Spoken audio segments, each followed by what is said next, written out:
जय माता दी दोस्तों, कैसे हो आप सब। उम्मीद है कि सब अच्छे होंगे। चलिए आज हम जानेंगे हम जीवन में शांत और खुश रहने के लिए सूक्ष्म दुनिया से कैसे कम करें। शांत और खुश कैसे रहें। जब मैं काम करता हूँ तो मैं उस समय जो करने की ज़रूरत होती है उस पर ध्यान केंद्रित करता हूँ। मैं उसे करता हूँ, फिर उसे भूल जाता हूँ जब तक कि उसे फिर से मेरे ध्यान की ज़रूरत न पड़े। और अगर मैं उसे नहीं कर पाता तो मैं उसे खुद पर हावी नहीं होने देता। कुछ लोग अपने छोटे से घर और छोटी सी नौकरी के साथ हर समय चिंता और घबराहट में रहते हैं। जो भी व्यक्ति घबराया हुआ है वह भौतिक दुनिया में है। अगर आप शांत और खुश हैं तो आप सूक्ष्म दुनिया में हैं। हमेशा सूक्ष्म दुनिया से काम करें, और जैसे ही भौतिक दुनिया आपके मन की शांति को खत्म करना शुरू करे तो दूर हो जाए और आंतरिक मौन में चले जाए। अगर आप आंतरिक शांति में रहने की क्षमता विकसित करते हैं तो आप शोर और कलह के बीच भी शांत अवस्था में रह सकते हैं। यह क्षमता आप पर सूक्ष्म प्रभाव को दर्शाती है। मैं अपनी इच्छा से सो सकता हूँ, भले ही मेरे चारों ओर तोप के गोले उड़ रहे हों। इसीलिए यह जरूरी है कि आप ध्यान करें और सूक्ष्म जगत की चेतना में ज़्यादा से ज़्यादा जिए। भौतिक जगत में बहुत सी कठिनाइयाँ आती हैं। जब तक आप अपने भीतर के सूक्ष्म स्वर्ग से शक्ति और मार्गदर्शन प्राप्त नहीं कर लेते, तब तक आप अपनी समस्याओं से निपटने की कोशिश में पागल हो जाएंगे। जरा सोचिए, जब आप बच्चे थे और आपको कोई चिंता नहीं थी, आप स्वर्ग में थे। लेकिन जब आपको अपने दम पर शुरुआत करनी पड़ी तो आपको कितनी परेशानियां हुईं। अपनी भौतिक परेशानियों से दूर भागने का तरीका उस सूक्ष्म जगत का सहारा लेना है। पैसे से खुशी नहीं मिलती। उचित वित्तीय संसाधन होना बेशक मदद करता है, लेकिन आपकी पहली जरूरत भगवान को पाना है। मैं इस काम के लिए जो कुछ भी करना है उसके बारे में सोचकर इस क्षण खुद को पागल बना सकता हूं। लेकिन हर चीज के लिए एक समय होता है। भगवान के साथ मेरा समय सबसे पहले आता है। मैं आपके लिए सब कुछ करने के लिए तैयार हूं भगवान। दिन रात काम कर रहा हूं, लेकिन मेरी खुशी आपके साथ मेरे संपर्क में है। मैं उनके सूक्ष्म साम्राज्य में रहता हूँ। वह मेरा घर है। मैं धरती पर वैसे ही रह रहा हूँ जैसे एक नौकर अपने मालिक के घर में रहता है और काम करता है। मैं जानता हूँ कि मेरा घर कहीं और है। अपना मन आध्यात्मिक दृष्टि पर रखें। इसी तरह से आपको भी जीना चाहिए। इस दुनिया से लगाव मत बनाओ। अगर आप ऐसा करते हैं तो आप मुसीबत में पड़ जाएंगे। आप बहुत निराश होंगे। यह आपका घर नहीं है।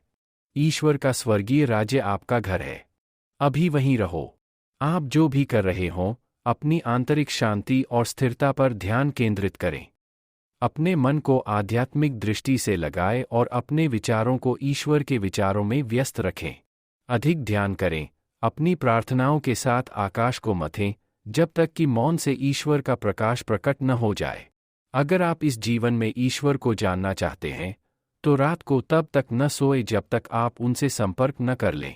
अगर आप एक पूरा दिन और रात प्रार्थना और ध्यान करें, अपने कमरे में रहें और किसी को न देखें और ईश्वर से प्रार्थना करें कि वे आपके पास आएं, तो वे निश्चित रूप से जवाब देंगे। लेकिन इतना समय और प्रयास भी कौन देने को तैयार है। यह भ्रम है। बाहरी कर्तव्यों और आदतन बेचैनी की चेतना प्राथमिकता ले लेती है और आप भौतिक शरीर और उसकी दुनिया से जुड़े और सीमित रह जाते हैं। प्रियजनों, आज आपको जो संदेश मिला है उसे मत भूलना। उसका उपयोग करो। गहन और नियमित ध्यान करो जब तक कि आध्यात्मिक आँख न खुल जाए और तुम उसके माध्यम से सूक्ष्म जगत में उड़ न सको। चाहे कुछ भी हो जाए, हमेशा ध्यान से पैदा होने वाली खुशी के दायरे में रहो। सूक्ष्म स्वतंत्रता की चेतना में जियो।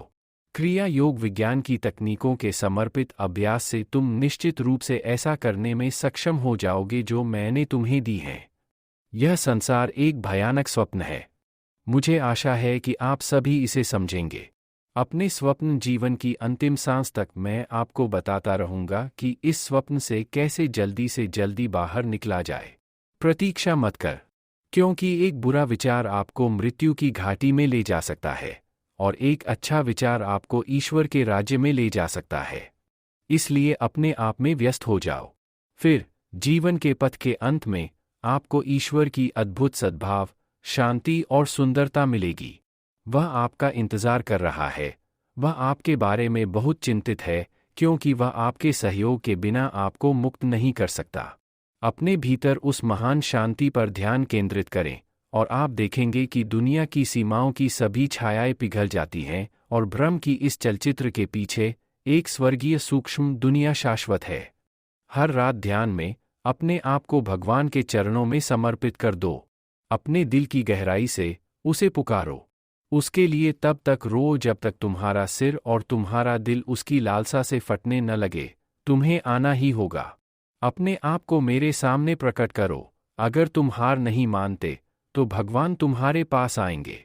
वह तुम्हें इस स्वप्न की दुनिया से जगाएगा और तुम्हें अपने अनंत प्रकाश, अमरता और स्वतंत्रता की गोद में ले जाएगा।